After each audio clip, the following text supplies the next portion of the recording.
Could a simple shift in perspective boost your mood, improve your relationship, and even rewire your brain? This is episode 172 of a Healthier Michigan podcast. It's a podcast dedicated to navigating how we can improve our health and well-being through small, healthy habits that we can all start implementing right now. I'm your host, Chuck Gatica, and on this episode, we're diving into how this simple yet transformative practice can bring us better health and positive relationships.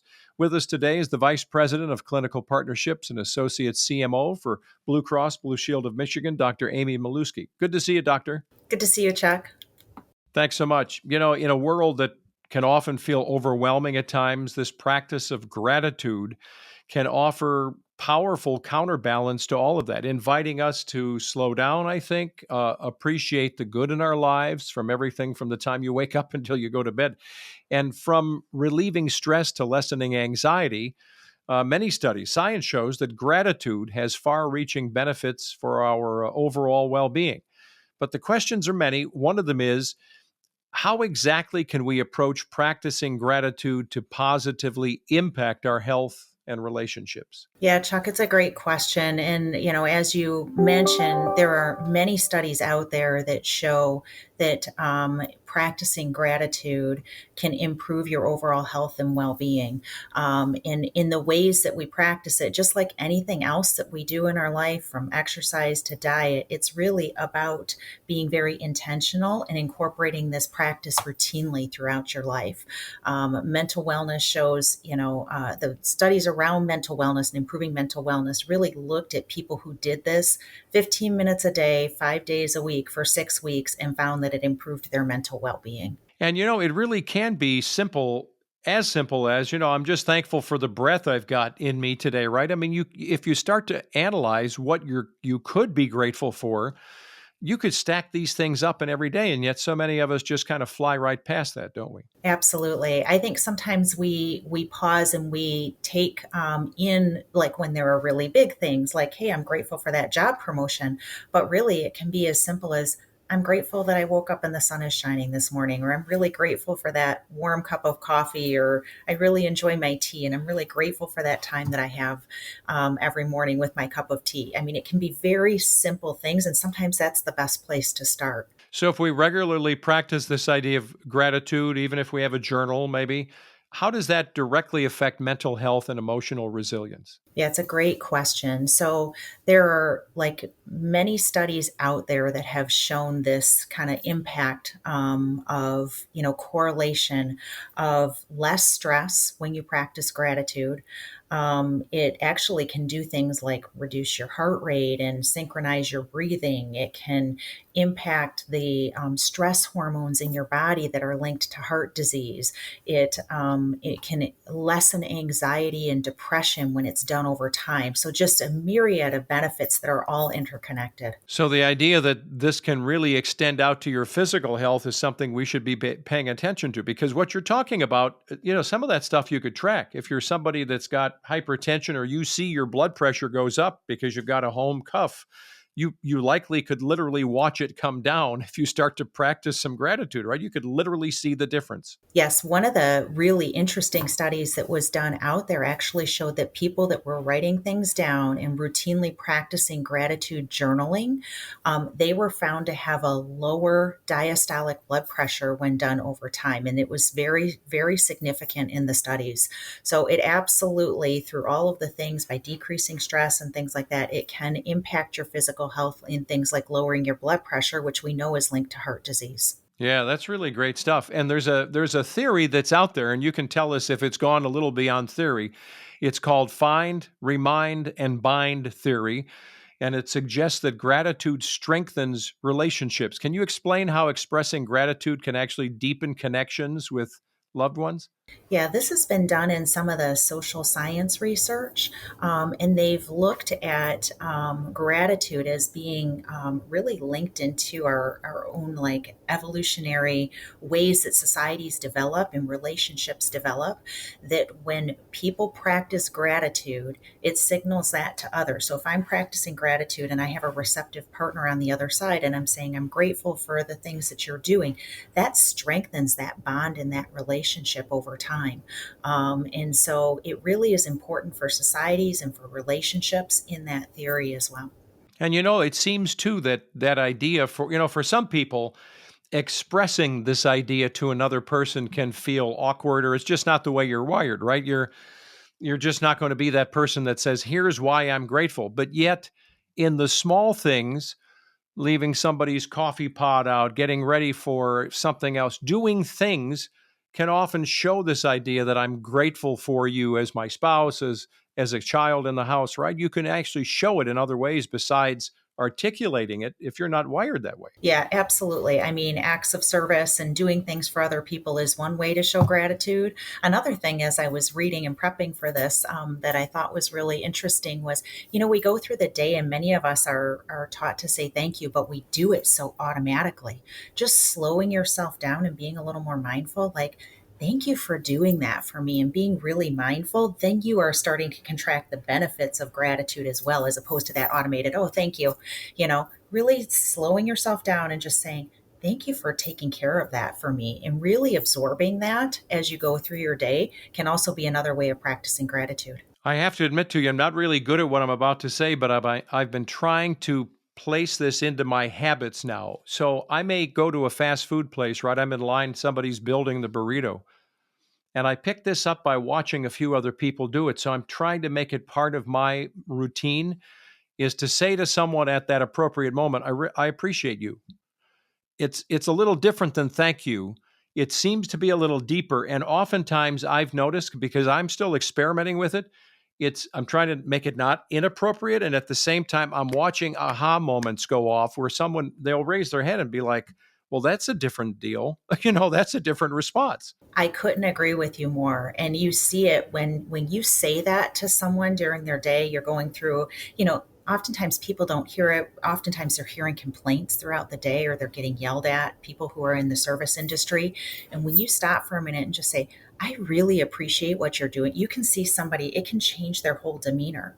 And we know that kind of shared reciprocity of that can really impact someone else's stress level as well. So it's a gift that you're giving to somebody else. That's a great way to look at it, that it's a gift. Are there any other hacks that come to mind, that quick little things that maybe we wouldn't have considered practicing that fall into this bucket of gratitude or offering it to others? Yeah, I think as we think about how do we incorporate this, how do we bring this into our family to strengthen our relationships, just thinking about, many of us go through them, we talk about the day and we can tend to focus on the negative, right? The bad things that happened during the day. Just reframing it and saying, tell me about something positive that happened in your day. One thing, right? It could be that my car took me to my job that day, right?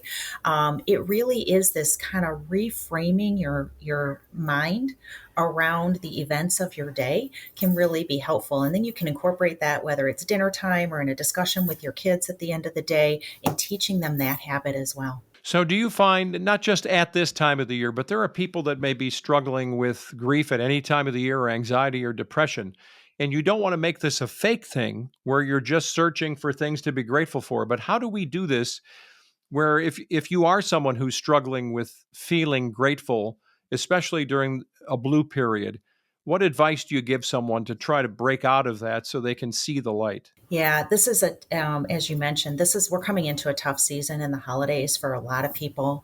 And I think you always want to make sure that you are mindful in recognizing what people are struggling with and validating those feelings. And I think, a way to break out of that is just, maybe helping to demonstrate that through your own activities or in your discussions with that person, just offering that friendship and stepping forward. And then also recognizing that some people may need professional help in those situations as well. But in that conversation, I think you can model it. But also, you should be validating, that people, sometimes are having a tough time. And so offering that friendship and, stepping in that way is oftentimes really helpful for folks. And it seems if you combine that with a little phrase, it may not be "I appreciate you," but it may be as simple as, this time of the year where we all tend to get busy, calling that friend or loved one and saying, "I'm really grateful for our friendship, for our connection. How about lunch?" Just saying that seems to me to elevate it to a point where that becomes something I would remember if somebody said that to me instead of just getting a text or a phone call. Hey, let's go do lunch. It's a very little thing, but as you're talking about all of these ideas, it's like, this really could have high impact if you start to make it part of your MO in life. Absolutely. And people are longing for connection in this time where we are so digitally enabled, right? But studies out there are showing that, people are as lonely as ever. It's, that social connection and reaching out and creating that fabric and, incorporating, hey, I'm grateful for your friendship. I'd love to, connect sometime and have a discussion, I think can go a really long way. Yeah. How about this idea of within the family? We have a lot of gathering of families, but especially as couples, how do we use gratitude? You've talked about some ways already. We've kind of talked about those, but any other ways where we can improve communication between us living in the same house or when we start to see visitors come in that not only prevents conflict this time of the year, especially, but also strengthens a relationship now and even over time? Yeah, I think in practicing gratitude, particularly in couples or in families, that offering that opportunity, number one, I believe very much in modeling, right? I think that, practicing that yourself is the best way to model that for others and get that back as well. But then also, practicing this in couples can really help people feel heard.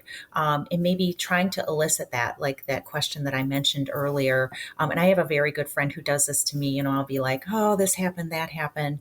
And she will say to me, tell me about something that was really good in your day. Tell me about, something that happened that was good. And just that question helps me to kind of open up and reframe and go, you know what, there were a lot of good things that happened today. So it's that reframing. And I think we can help one another in that way. So you mean even doctors are mere mortals that sometimes somebody has to give you a nudge and remind you too? Absolutely. Absolutely. So let's so much good stuff in this episode, but let's recap some of the takeaways and anything else you'd like to give us as we head into the holidays here, especially in the new year. How do we start to practice this idea of being grateful in all things? Yeah, I think there's a number of ways. I think one of the most common things that we hear about is, journaling, and there's definitely good evidence of that. Maybe just taking 5 minutes in the morning and writing one thing down or in the evening, whatever works best for you. But you don't have to write or journal to get the benefits of it. Just slowing down and thinking through or expressing verbally what you're grateful for. Some people will actually do it on their social media. I've seen people take 30 days of gratitude and write down one thing every day. So just pick your space and start trying to incorporate it. I think the biggest thing is being intentional and being routine about it and getting it incorporated just like any other habit. And then that is what will contribute. The thing about gratitude is that's interesting is I think it's cyclical. It builds on itself. It creates this strong foundation of resilience. So you start practicing it, it improves your mental well-being, and then you're more likely to practice it. So it becomes this kind of chicken and egg type of situation. Well, Dr. Malusky, we appreciate you. Thanks for being with us. Thanks so much, Chuck. Good to see you. And Dr. Malusky is the Vice President of Clinical Partnerships and Associate CMO for Blue Cross Blue Shield of Michigan. And, we want to thank you for listening. We know you've got precious time and you can always listen to this podcast. It's a Healthier Michigan podcast. It's brought to you by Blue Cross Blue Shield of Michigan. If you like the show and you want to know more, check out online ahealthiermichigan.org/podcast. You can leave us a review or rating on Apple Podcast or Spotify. You can always follow us on Facebook, Instagram, or X, and you can get new episodes, old episodes on your smartphone or tablet so you can take it with us, as you're going for a walk or something. Be sure to subscribe to us as well on Apple Podcasts, Spotify, YouTube, or your favorite podcast app. I'm Chuck Gatica. We're grateful for you too.